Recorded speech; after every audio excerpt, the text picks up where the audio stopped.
Olá, alunos.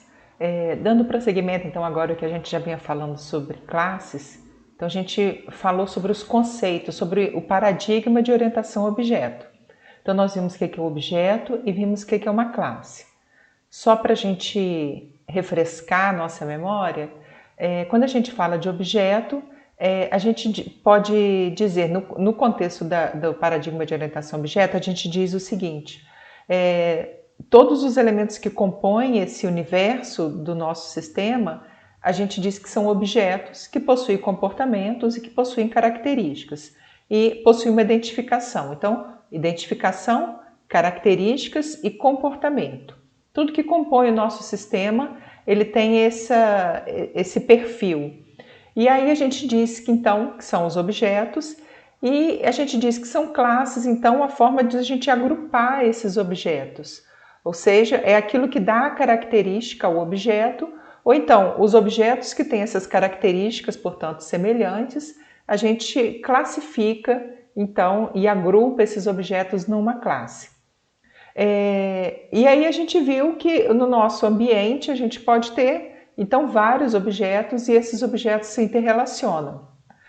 O que nós vamos ver agora é justamente o diagrama de classes do nosso sistema, ou seja, quais são os objetos e, portanto, como são objetos que são classificados, então, quais são as classes do nosso sistema e como essas classes se interrelacionam.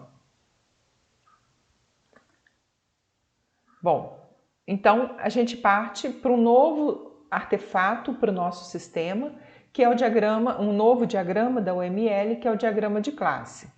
O que vem a ser então o diagrama de classe? Trazendo um conceito para vocês, diagrama de classe de análise, ele oferece um aspecto estrutural e estático do nosso sistema. Por que ele tem um aspecto estrutural?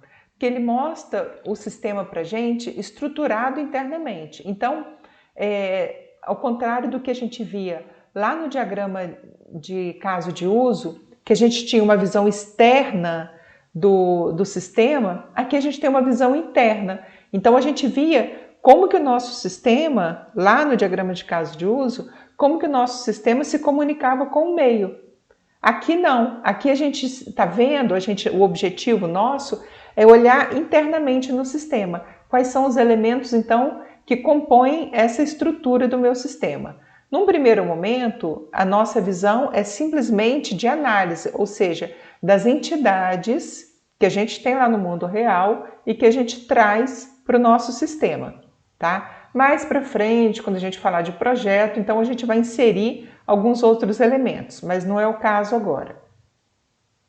Um outro ponto que a gente fala, além desse, é que é um diagrama que é estático, ou seja, ele apresenta as informações sobre como ele não apresenta informações sobre como os objetos interagem entre si. Ele diz simplesmente o seguinte: olha, traduzindo isso aqui, estrutural e estático. Como que é composto o meu sistema e como que esses elementos que compõem o meu sistema, como que eles se estruturam, como que eles coexistem ali, mas não fala da forma como as mensagens entre eles são trocadas. Tá? Isso a gente vai ver também mais lá na frente. Bom, um outro ponto, continuando aqui então, é que esse diagrama, então, ele contém vários elementos. E são esses elementos que a gente vai estudar agora, a partir do próximo vídeo.